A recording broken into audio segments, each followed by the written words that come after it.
What are the problems facing by students in schools. మనకు తెలిసిందే technology పెరిగింది, competition heavy అయింది. సో దానివల్ల వచ్చే ఎఫెక్ట్స్ ఎక్కడెక్కడ ప్రాబ్లమ్స్ ఫేస్ చేస్తున్నారు?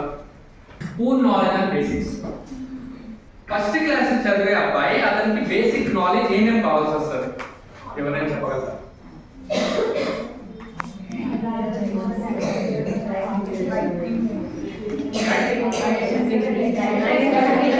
లెటర్స్, ఐడెంటిఫికేషన్, కలర్స్, ఇవన్నీ ఉంటాయి. ఒక అబ్బాయి ఫస్ట్ క్లాస్ వెళ్ళాలంటే ఇవన్నీ అతను ఆ బేసిక్స్ అనేది తనలో నాటుకుపోవాలి. ఒక ప్లాట్ఫామ్ ఏర్పడాలి నెక్స్ట్ అడ్వాన్స్ లెవెల్ నేర్చుకోవాలంటే.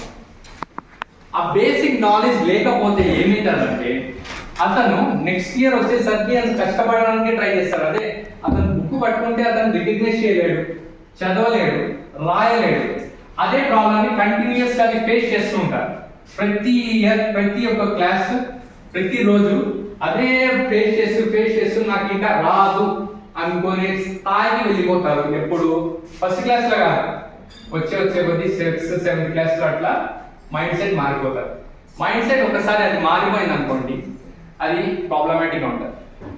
సో స్టార్టింగ్ ప్రైమరీ స్టాండర్డ్స్ నుంచే, ప్రీ ప్రైమరీ నుంచే వాళ్ళకి ఎంత ఎక్కువగా కేర్ తీసుకొని వాళ్ళకి నేర్పించగలిగితే అంత మంచి రిజల్ట్ ఉంటుంది. బేసిక్స్ మీద గ్రిప్ వస్తే అప్పుడే పర్ఫార్మెన్స్ రాణించగలుగుతారు. ఆ బేసిక్స్ అనేది వాళ్ళ ప్లాట్ఫామ్గా ఏర్పడాలి, అప్పుడే వాళ్ళు పర్ఫార్మెన్స్ చేయగలుగుతారు. సో వాళ్ళు స్ట్రెస్ తీసుకోవాలి. ఇంకోటి కూడా చెప్తాను, ఒకవేళ బేసిక్స్ లేకపోతే బేసిక్ అసెస్మెంట్ ఏ విధంగా చేయొచ్చు అనేది కూడా చెప్తాను టెక్నిక్స్.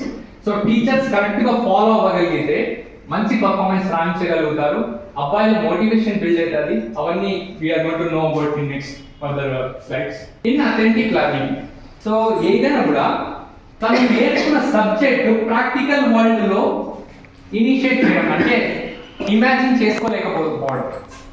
సపోజ్ బుక్ లో ఒక చాప్టర్ ఉంది, ఆ చాప్టర్ ఎట్లా ఉండేది అట్లే బట్టి కొట్టేసుకొని అతను చదువుకుంటాడు, ఎగ్జామ్ ప్రిపేర్ అవుతాడు, నెక్స్ట్ డే కల్లా మర్చిపోతాడు. అది జరుగుతుంది.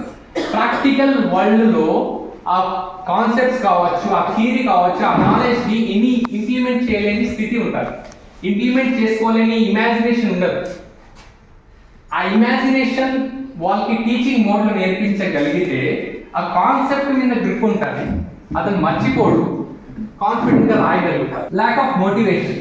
థింగ్ ఏమంటే మోటివేషన్ అనేది కన్సిస్టెన్సీ ఉండాలి. ఇప్పుడు ఒక టీచర్ ఉన్నారు, ఒక టీచర్ వచ్చేసి బాగా మోటివేట్ చేస్తున్నారు.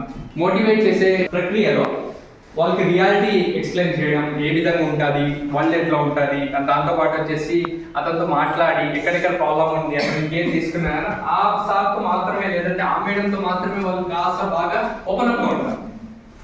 వేరే సార్ వచ్చిన తర్వాత డైరెక్ట్ వచ్చేసి షట్ డౌన్ అయిపోతారు, అంటే మోటివేషన్ వెళ్ళిపోతారు.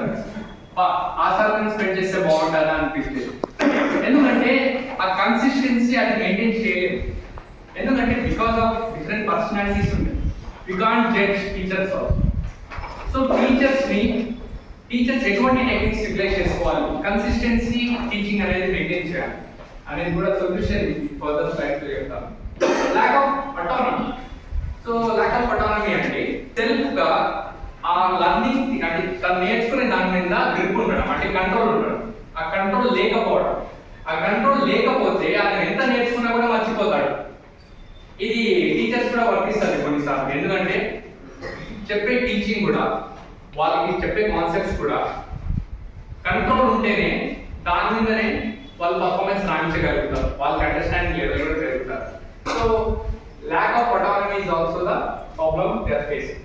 Distraction and multitasking. డిజిటలైజ్ అయింది. సో డిజిటలైజ్ అయింది కాబట్టి వాళ్ళు ఏం చేస్తారు, ఏదో ఒకటి మొబైల్ పట్టుకోవడం చదివేటప్పుడు, లేదంటే బయట తిరగడం, ఇట్లా డిస్ట్రాక్ట్ అవుతూ ఉంటారు. బికాస్ ఆఫ్ వాళ్ళకి బోరింగ్ అనిపిస్తుంది. బోరింగ్ ఎందుకు అనిపిస్తుంది అంటే బికాస్ ఆఫ్ వాళ్ళు చాలా బాగా అంత ఇంట్రెస్టింగ్ చూపిలేదు కాబట్టి. అక్కడ క్లాస్ రూమ్ లో వాళ్ళకి ఇంట్రెస్టింగ్ మోడ్ లో చెప్పగలిగితే, ఇంట్రెస్టింగ్ వేలో వాళ్ళు టీచ్ చేయగలిగితే డెఫినెట్లీ ఇంట్లో కూడా వాళ్ళ సెల్ఫ్ అటానమీ చెప్పినాం కదా, కంట్రోల్ ఓవర్ లర్నింగ్, కంట్రోల్ తెచ్చుకోగలుగుతారు. అది కాన్సెప్ట్స్ ఎలా బిల్డ్ చేయొచ్చు అనేది. అండ్ డిజిటలైజ్ అయింది కాబట్టి ఎట్లయినా కూడా డిస్ట్రాక్ట్ అవుతారు కదా, మొబైల్ ఫోన్స్ వల్ల పాడైపోతున్నారు కదా.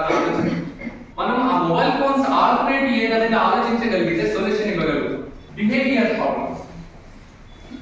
ప్రాబ్లమ్స్ వచ్చేసి మనం గమనించగలిగితే సపోజ్ 4 types ఆఫ్ చిల్డ్రన్స్ ఉంటారు usually, normal, abnormal, active, hyper active. ఇటువంటి యూజువల్లీ ఇట్లా 4 types ఉంటారు. నేను కూడా చూసిండే ఛాలెంజెస్ మెంటలీ ఛాలెంజెస్ పీపుల్ కూడా ఉంటారు కొంతమంది స్టూడెంట్స్.